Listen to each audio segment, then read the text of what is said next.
Now, the former First Minister for Scotland, Alex Salmond, is launching a new pro-independence political party called Alba. He hopes this new party can create a supermajority for nationalist parties in the Scottish Parliament and therefore give the country a better chance of breaking away from the UK. And Alex Salmond joins us now. Alex Salmond, thanks for joining us and Good Morning Britain. So tell us about the Alba party and why do we need another party, a third party, to be fighting for independence in Scotland when we already have the SNP and the Green Party? Well, Alba's standing on forthright campaign for independence. We're trying to build an independent supermajority in the Parliament, basically because we think that Boris Johnson will say no to a single party, the SNP. He'll find it much more difficult to say no to an entire Parliament speaking for a nation. Therefore, that supermajority in the Scots Parliament, which we're in touching distance of getting according to the weekend polls, is the way to go forward to take Scotland to independence. But a supermajority would mean that you would have to get on with Nicola Sturgeon, and we've all seen it this side of the border, everywhere. Both of you can't stand each other. How is that going to work? Well, because independence for Scotland is a bigger cause than personalities. I mean, a lot of personal things are said in the campaign. I want to go national. I want to talk about the future of Scotland. And that seems to be catching a light among the voters. I mean, after 10 days, this party is now registering parliamentary representation according to the polls, and it looks like, according to these same polls, that 80 out of 129 seats in the Scottish Parliament can be won by pro-independence parties if people vote Alba on the list. But politics is about people, isn't it? The people that you work with and the people that vote for you. So it is, in a way, about personalities. Do you miss being in Nicola Sturgeon's camp? Do you miss her being in yours? When did you last speak to her? Way back, some considerable time ago. But look, politics is about people. It's about the people of Scotland. It's about the people who are going to vote. And all politicians, it behoves all of them, whatever side of this debate they're on, to put forward their arguments in a positive way. So Alba is going to spend the next month putting forward positive arguments about the people of Scotland and why independence is the right future for our country. I mean, 700 years ago, the problem is, though, that you've had a very, sorry to interrupt you, and we will come back to that. You know, you've had a very challenging month. There's no doubt about it. And so we're asking you questions about this because we've seen you in a certain light, involved in a certain story, and so therefore it's going to come up. So we're wanting people to vote for you. You're wanting women in Scotland to vote for what you're doing. And do you not have to sort of clear up how you're going to work with Nicola Sturgeon and what you feel about what's occurred? Otherwise, aren't people going to question whether you're the right person to stand up and lead a party at this point? Well, the jury was in a year ago, and a predominantly female jury acquitted me of all charges in front of a lady judge. But the key point about that, surely, is behoves us all to get onto a positive future of the people of Scotland. You say, however, well, women Nicola vote for us. Sturgeon has said your return to public office doesn't send a very good message to people. Kate, you can't ignore the fact she thinks that. Kate, Nicola there's a delay in the turned your line. lights off by the looks of things. If you ask the questions, there we go. Now, listen, what I was going to point out was that it's a very reasonable question, Kate, to say, well, women vote for Alba. But the Alba list of candidates, of 32 candidates, has 18 women. Some of the strongest feminist voices in Scotland are supporting Alba.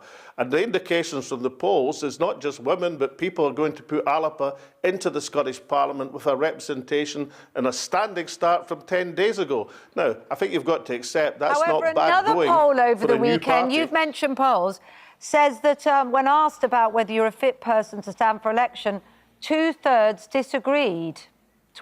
Only 20% said it would be you.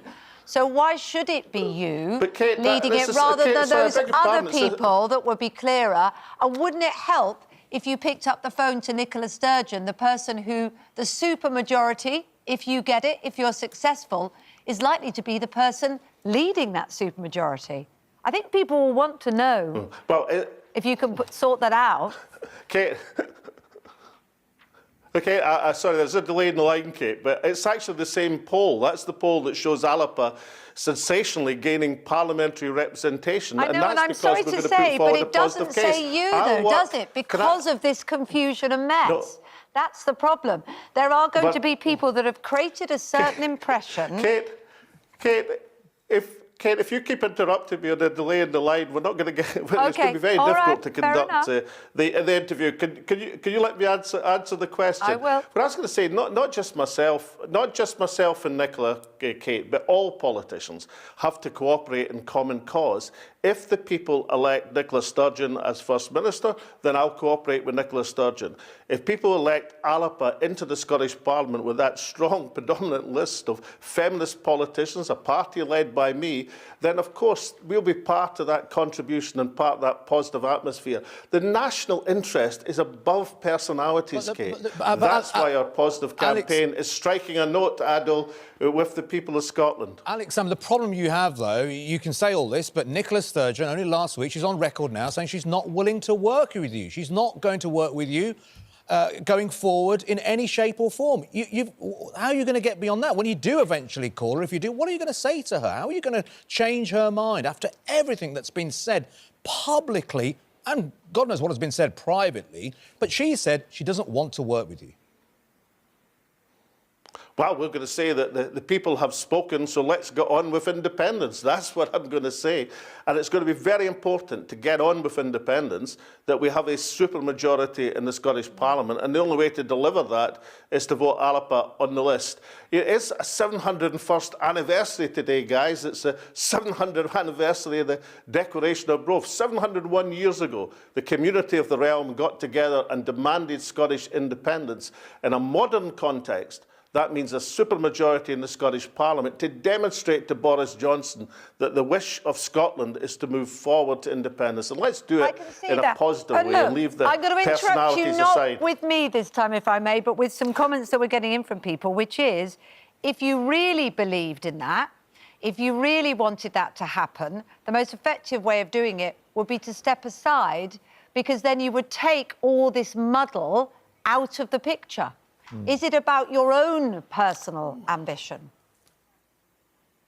But that's obviously not what's happening, as the poll we've been mentioning at the weekend showed an 80 seats for independence if Alba stand. It's about the proportional system in Scotland. The same poll but the also regional says list they means have more concerns about you. I'm sorry, I don't want to make this personal about you. But I think by avoiding talking about what's happened, it sort of leaves it still hanging. I mean, are there things that you regret? Even the episode, you know, even everything that's happened. Would you like to change anything? Is there any way that you can clear it up so that the message you want to put forward gets through? Kate, I know you're in London, but we've been talking about this in Scotland for over 2 years. We've had 2 court cases, 3 inquiries. The vast majority of people in Scotland think it's time to move on, and you can't cite a poll against me which shows a sensational breakthrough for the party that I lead. It means that the positive message is getting through. I've spent the last 2 years having to talk about these issues. Now, for the next month, I'm going to talk about the future of Scotland, because believe me, Kate, that is what people in Scotland want to hear. The jury's in, the verdict in, it's time to move on to independence. I do think about Scotland, by the way. I know you say I'm in London, but we do have conversations about Scotland. I know you do, Kate. I've got a Scottish family. I fully accept that, Kate. OK, all right, OK. Well, look, we have to leave it there, I'm afraid. We will be talking to you, I'm sure, Mr. Salmond, a lot more. And we're also going to be doing a series of leader interviews ahead of the national and local elections in May.